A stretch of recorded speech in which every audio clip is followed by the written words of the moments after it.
പാലക്കാട് നെന്മാറ പോത്തുണ്ടി സജിത വധക്കേസിൽ പ്രതി ചെന്താമരയ്ക്ക് ഇരട്ട ജീവപര്യന്തം ശിക്ഷ 3.25 ലക്ഷം രൂപ പിഴയും വിധിച്ചിട്ടുണ്ട്. ഇതിനു പുറമെ തെളിവ് നശിപ്പിക്കലിന് 5 വർഷം തടവും അനുഭവിക്കണം. Palakkad additional district and sessions കോടതി ജഡ്ജി കെന്നത്ത് ജോർജിൻ്റേതാണ് വിധി. 2019 ഓഗസ്റ്റ് 31 നടത്തിയ ആദ്യ കൊലപാതകവുമായി ബന്ധപ്പെട്ട കേസിലാണ് ശിക്ഷ. ഈ കേസിൽ ജാമ്യത്തിലിറങ്ങിയ ചെന്താമര കഴിഞ്ഞ ജനുവരി 27-ന് സജിതയുടെ ഭർത്താവ് സുധാകരൻ, അമ്മ ലക്ഷ്മി എന്നിവരെയും വെട്ടിക്കൊലപ്പെടുത്തിയിരുന്നു. നിഷ്ഠൂരമായ കൊലപാതകമാണ് ചെന്താമര നടത്തിയതെന്നും പരമാവധി ശിക്ഷ നൽകണമെന്നും പബ്ലിക് പ്രോസിക്യൂട്ടർ MJ വിജയകുമാർ ആവശ്യപ്പെട്ടു. ജാമ്യത്തിലിറങ്ങിയ പ്രതി സാക്ഷികളെ ഭീഷണിപ്പെടുത്തിയതിനു പുറമെ 2 കൊലപാതകങ്ങൾ കൂടി ചെയ്തു എന്നും ദയ അർഹിക്കുന്നില്ലെന്നും പ്രോസിക്യൂട്ടർ വാദിച്ചു.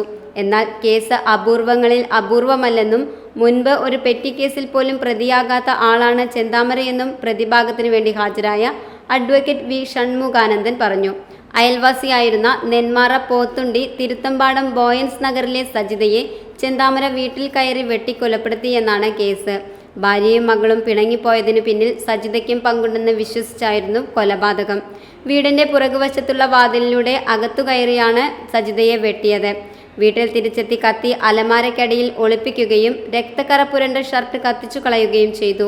പോത്തുണ്ടി വനമേഖലയിൽ ഒളിച്ചു കഴിയുകയായിരുന്ന ചെന്താമരയെ 2 ദിവസത്തെ തിരച്ചിലിനൊടുവിലാണ് പോലീസ് പിടികൂടിയത്.